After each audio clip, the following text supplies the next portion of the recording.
కొడుకు కోడలు అని ఇట్లా పిలిచేవాడిని. సాయి ఇన్సిడెంట్ జరిగిన తర్వాత ఒకసారి కలవడం జరిగింది. అప్పుడు మాట్లాడాను, చాలా బాధపడ్డారు. నమస్తే. నమస్తే. అందశ్రీ గారు మరణించిన తర్వాత 2 రాష్ట్రాలు కూడా కన్నెర్ర అయిపోయినాయి. అది అందరికీ బాధాకరం కదండి. ఎవరము ఊహించని సంఘటన సడన్గా జరిగింది.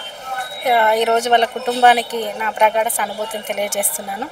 అందశ్రీ గారు గొప్ప సాహితీవేత్త, గొప్పగా పాటలు రాశారు. తెలంగాణ ఉద్యమంలో పార్టిసిపేట్ చేసిన సంగతి, ధూమ్ధామ్ వేదికల్ని పంచుకున్న సంగతి, మానవత్వం గురించి, మనిషి గురించి, ప్రకృతి గురించి, అన్నిటి గురించి, ఈవెన్ ఉద్యమం గురించి, రాష్ట్రం గురించి కూడా పాటలు రాసింది ప్రతి ఒక్కరికి తెలిసిందే. తోటి అద్భుతమైన పాటలు ఉన్నాయి. కళాకారులు వాళ్ళు లేకపోయినా ప్రజల గుండెల్లో పాట రూపంలో, మాట రూపంలో ఎప్పుడు బతికే ఉంటారండి.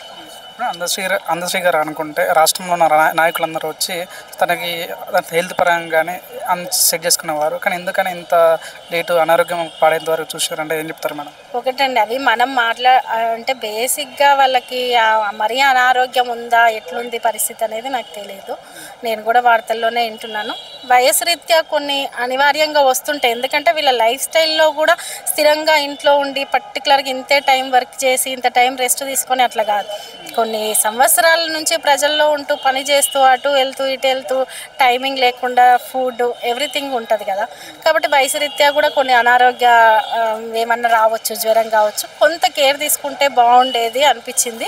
ఇప్పటికి కూడా అందశ్రీ గారికి సొంత ఇల్లు లేదు అంటే తను ఎంతగానో సేవలు అందించారు రాష్ట్రానికి. సో దీన్ని ఎలా చూడొచ్చు మేడం? రీసెంట్గా ఇల్లు కట్టుకుంటున్నారని మాత్రం తెలిసింది. ఒక 3 floors అట్లా ఏదో రెగ్యులర్గా ఆ ఇంటి పనుల మీద కూడా ఇంటి దగ్గరికి వెళ్ళి వస్తున్నారని తెలిసింది. బహుశా అది కంప్లీట్ అయ్యి ఉండి అది చూసి అందులో కొంత ఉంటే కుటుంబంతో కొన్నాళ్ళు చాలా ఎవరమైనా సంతోషించే వాళ్ళం. ఎందుకంటే కట్టుకుంటున్నారు, స్టార్ట్ చేశారు, సగం అయ్యింది. తెలంగాణ ఉద్యమం మొత్తం ఉద్యమ కాలం సరిపోయింది. కాబట్టి ఒకటండి, ప్రజా జీవితాల్లో వీళ్ళు ఎప్పుడు వాళ్ళ సెల్ఫ్ గురించి ఆలోచించింది, ఎవరైనా కళాకారులు వాళ్ళ వ్యక్తిగత జీవితాల గురించి ఆలోచించింది చాలా తక్కువ. కాబట్టి వాళ్ళ పర్సనల్ జీవితాల్లో గ్రోత్ గురించి ఎప్పుడు ఎవరు కాన్సన్ట్రేషన్ చేయకుండొచ్చు. ఎందుకంటే మా జీవితాలు కూడా చూస్తున్నాం కాబట్టి. ఈ రోజులలో డాక్టరేట్ పట్టాలు పొందిన వాళ్ళు చాలా మేధావులు చూస్తుంటాము. అసలు ఏం చదువుకోకుండా ఎంతో మేధస్తున్న వ్యక్తిని ఇట్లా మిస్ అవుతున్నందుకు ఎలా ఫీల్ అవుతున్నాను? మిస్ అవ్వడం అనేది అందరికీ బాధాకరమే అండి. అయితే చదువుకి మనము పుస్తకానికి ఓన్లీ పుస్తకాలు చదివితే అంటే మీన్స్ నేను అనేది అకాడమిక్స్ చదివితేనే నాలెడ్జ్ అని, అదైతేనే తెలివని కాదు కదండి. చాలామంది చదువుకునే వాళ్ళు కూడా అద్భుతమైన పాటలు, పుస్తకాలు, ఇంకెన్నో మాటలు చెప్పిన వాళ్ళు కూడా ఉన్నారు. కాబట్టి నాలెడ్జ్ అనేది దానికి ఒకటే అని కొలమానం ఉండదు కదా. చరిత్రలో ఇలాంటి వ్యక్తులు మరి పుట్టారు అన్నట్టుగా చూస్తున్నాం మేడం.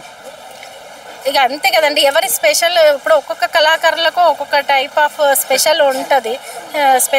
స్పెసిఫిక్గా అందశ్రీ గారిది ఒక టైప్ ఆఫ్ సాహిత్యము, ప్రజలకు మమేకమై చేస్తున్న చెప్తున్న సాహిత్యం. కాబట్టి ఎవరికి వాళ్ళే స్పెషల్. నేను చెప్తున్నా కదండి, కళాకారులు కామన్గా వాళ్ళ వ్యక్తిగత జీవితాల గురించి ఆలోచించుకునే వాళ్ళు చాలా తక్కువగా ఉంటారు. ప్రజా సమస్యల గురించి బయటకు వెళ్ళే క్రమంలో వాళ్ళ జీవితాల గురించి వాళ్ళు ఆలోచించుకోవడం చాలా తక్కువ. అదే జరిగి ఉండొచ్చు. తెలంగాణ ఉద్యమంలో కూడా మీరు కూడా తనతో పాటు కలిసి పనిచేశారు కాబట్టి సో ఇప్పుడు ఎలా ఫీల్ అవుతున్నారు? ఒకటండి, తెలంగాణ ఉద్యమం సందర్భంలో పాత్ర వాళ్ళది డిఫరెంట్ అండి. ఒకటి అందశ్రీ గారిది కావచ్చు, సాయిచంద్ గారు కావచ్చు, ఎంతోమంది కళాకారులది కావచ్చు, వాళ్ళ పాత్ర డిఫరెంట్. కళాకారుల పాత్ర ఎంత కీలకం అనేది తెలిసిందే కదా. మేము వెళ్ళే వాళ్ళం, చూసేవాళ్ళం, వినేవాళ్ళం, ఇన్స్పైర్ అయ్యేవాళ్ళం.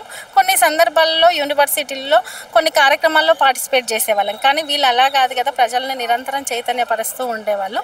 కాబట్టి వాళ్ళ పాత్ర అనేది భిన్నమైనది. చివరిగా మీరు ఎప్పుడు మాట్లాడారు లాస్ట్? సాయి ఇన్సిడెంట్ జరిగిన తర్వాత ఒకసారి కలవడం జరిగింది. అప్పుడు మాట్లాడాను, చాలా బాధపడ్డారు. చిన్న వయసులో ఒకటే, అంతకుముందు మా కుటుంబంతో అనుబంధం ఉంది కాబట్టి కొన్ని మెమరీస్ గుర్తు చేసుకుంటూ కొడుకు కోడలు అని ఇట్లా పిలిచేవాడిని. ఇట్లా జరుగుతుంది అనుకోలేదు. చాలా అద్భుతమైన గాత్రం సాయిది. నా పాట చాలా పర్ఫెక్ట్గా పాడేవాడు, రాష్ట్రగీతం పాడేవాడు. ఇలా కొన్ని అవన్నీ మెమరీస్ మాట్లాడుతూ నేను బాధపడుతున్న సందర్భంలో ఇంకెవ్వరం ఏం చేయలేం కదా ఇలా మాట్లాడిన సందర్భం.